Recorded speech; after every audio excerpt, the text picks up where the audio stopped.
échanges sont intéressants. Mais par contre, c'est dans quelles conditions on réalise ces échanges pour qu'ils soient gagnant-gagnant. Parce qu'aujourd'hui, par exemple, la concurrence de la grosse machine agricole française dans certains pays d'Afrique de l'Ouest, notamment, a complètement détérioré la capacité des éleveurs à être compétitifs sur les produits laitiers. On a aux agriculteurs depuis des années de monter en gamme, de faire plus vert. Nos marchandises plutôt milieu de gamme, haut de gamme ne se vendent pas chez nous et ont tendance à être exportées.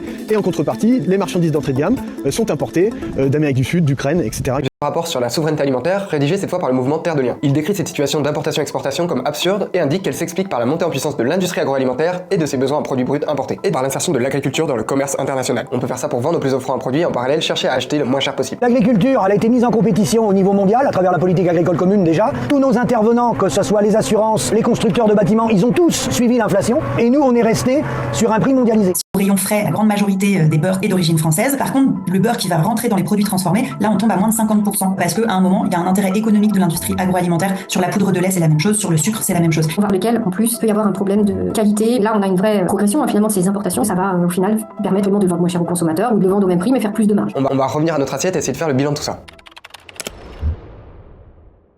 La France est la plus grande surface agricole en Europe et si on divise ça par le nombre d'habitants, ça fait 4300 m² de terres agricoles par personne en moyenne. Ça sur le papier c'est plus que les 4000 m² par personne nécessaires pour couvrir nos régimes alimentaires actuels selon Solagro. Alors qu'est-ce que ça donne sur les 30 produits qu'on a vus tout à l'heure? Dans cette première colonne, sur 30 produits, 17 sont en vert foncé, donc ont un taux d'auto-approvisionnement apparent supérieur à 100%. Pour ces 17 produits sur 30, on produit donc de plus grandes quantités que ce que l'on consomme. A l'inverse, 4 produits sont sous les 50%. Et qu'est-ce que ça donne quand on enlève ce qu'on exporte pour voir quelle part de notre consommation on couvre sans importer? Ici aucun atteint 100%. 7 sont au-dessus de 85%, ça veut dire qu'il y a environ un produit sur 5 où on est peu dépendant des importations.